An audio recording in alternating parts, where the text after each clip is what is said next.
आवाजें। यह कहानी एक छोटे गांव के एक पुराने हवेली की है, जहां लोग दिन में भी जाने से डरते थे। गांव वालों का मानना था कि वहां आत्माएं रहती हैं।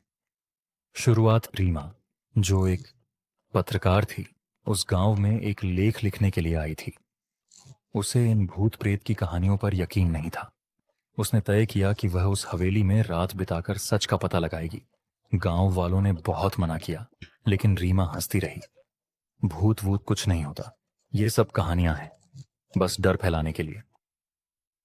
पहली रात रीमा रात के 10 बजे हवेली पहुंची। उसने अपना कैमरा, टॉर्च और नोटबुक साथ रखी थी। हवेली जर्जर थी। दीवारों से पेंट उखड़ चुका था, खिड़कियां टूटी हुई थीं और हर कोने में धूल जमी थी।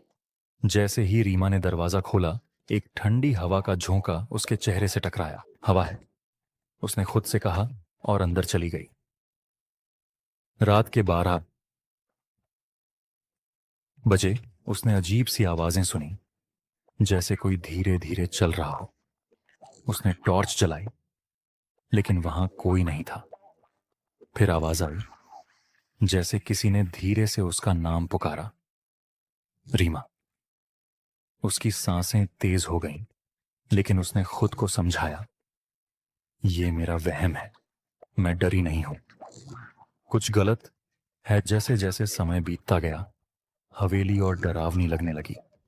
हर कोने से सरसराहट की आवाजें आती। अचानक उसे दीवार पर कुछ लिखा हुआ दिखा, तू वापस चली जा, वरना तू भी यहीं रह जाएगी। अब उसका दिल जोर जोर से धड़कने लगा। उसने कैमरा उठाया और रिकॉर्डिंग शुरू कर दी। भूत का सामना तभी एक परछाई सामने के कमरे में दिखी। वह अंदर गई तो देखा, एक औरत सफेद साड़ी में बैठी थी, जिसकी आंखें काली और खाली थीं। रीमा ने डरते डरते पूछा, तुम कौन हो? औरत बोली, तू क्यों आई है मेरे घर में? रीमा कांपते हुए बोली, मैं बस मैं बस जानना चाहती थी कि ये कहानियां सच हैं या नहीं।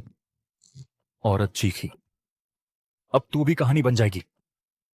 अंतरीमा चीखते हुए हवेली से बाहर भागी।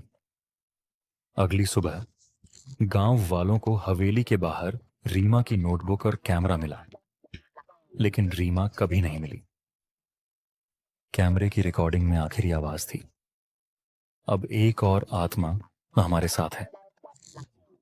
सीख कुछ रहस्य रहस्य ही रहने दो। हर दरवाजा खोलना जरूरी नहीं होता।